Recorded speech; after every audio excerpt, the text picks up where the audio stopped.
welcome back to Success Leaves Clues. We're going 4 things not to do if you want to pitch at the next level. And really next level, that can mean whatever next level you're on your journey for.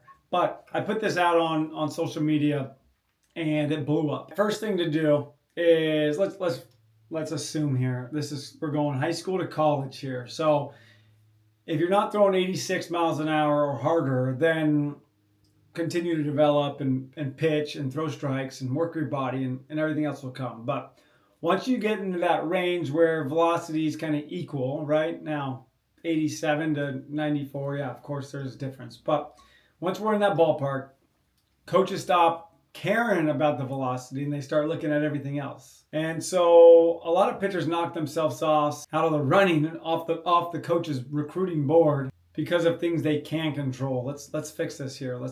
Number 1, walking people. If you do not want to get recruited, then start walking people. And if your walk to innings pitch ratio is 1-to-1, that's not a great start. Start focusing on more command, better contact early in the strike. Think first 3 pitches, I got to get contact. Number 2, you have 0 type of swing and miss pitch. Everything is very seeable and hittable to the hitter. Contact is fine, but when you get the bases loaded and there's 1 out and you need a punch out, well, you need a swing and miss pitch. So what do? Well, find somebody on your team who has a swing and miss pitch or can make the ball move better than you can and see how he's holding it. Mess with different grips. Go on YouTube and search pitch grips and do trial and error until you could take it into the game. Number 3, have a whip, WHIP, over 1.5. And a whip is walks and hits per innings pitch. So think about this right now. I'm holding my phone like a calculator because this is the stat that one coaches like to live in. So a 1.2 whip, super attractive. 2.0 whip, that's like starting every inning with runners on first and second, nobody out, every single time. College coaches don't want to coach you out of traffic. They want to coach out of dominance. How do they fix it? How to fix a whip? Adopt more of an attack mentality. Value the command. Care about holding runners because currently you're going to be guys on base. Hold runners really well.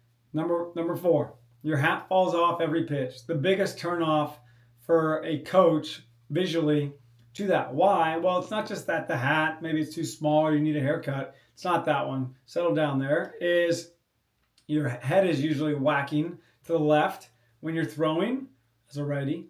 And it usually aligns with lack of body control or too much intent. And when you're not looking where you're throwing it, it's tough.